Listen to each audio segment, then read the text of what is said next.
You get to be a certain age and you say to yourself, well, this is the moment when I start to deteriorate. This is the moment when the pink slip says, you're just a little too old for this company. You've been faithful and wonderful, and here's your gold watch, and goodbye. You'll get your Medicare and your pension and this and that, but we just can't use you. There are nice, young, vigorous men coming up in this company. And of course, this is the human scene which has no reality in your Father's kingdom. So that if we wish to seek permanent employment, the way to find it is not to seek permanent employment. If we wish health, the way to find it is not to seek health. If we wish to find true creative fulfillment, the way to find it is not to go out to seek it. There is nothing that we are to demonstrate in this message, except one thing, and that is the awareness that the presence of God indwells me. All of God indwells me, nothing missing. The kingdom of God within me is what I seek, and I have been given a perfect blueprint on how to seek it. All of this sermon is a step-by-step, and now, in Take No Thought, I release that which was the invisible obstacle. I release the sense of having an individualized human mind which can think. And no matter how brilliant you are, the more you persist in using your brilliant human mind to think, the more you are separating yourself from you. The more you are cutting a line right down the middle of yourself and having part of you go this way and part of you go that way.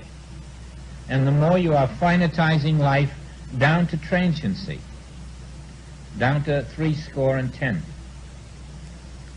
You cannot do it with your mind, and if this doesn't tell you that, you may as well go no further in this book or in any book about God.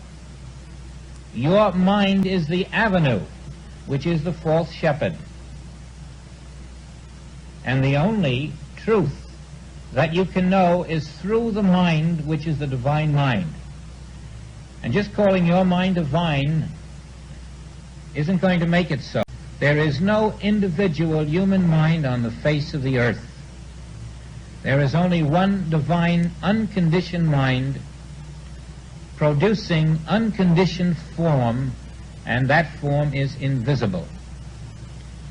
And the creation of God is that form, and it is invisible.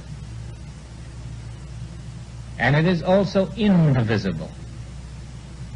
It cannot be separated from itself at any point. And the sooner you allow that mind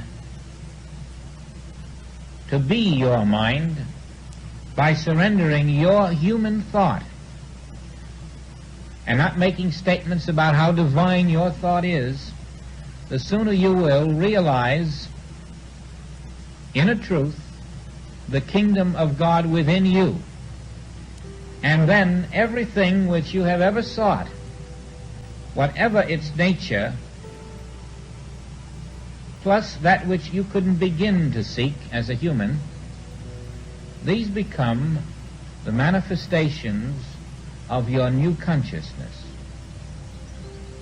That invisible divine consciousness which is yourself, moving in its mysterious way through the invisible, lighting the way, bringing light, manifesting as light, and finally spiritual fruitage pouring forth in every avenue of your experience, all because you have permitted grace to be your sufficiency in all things.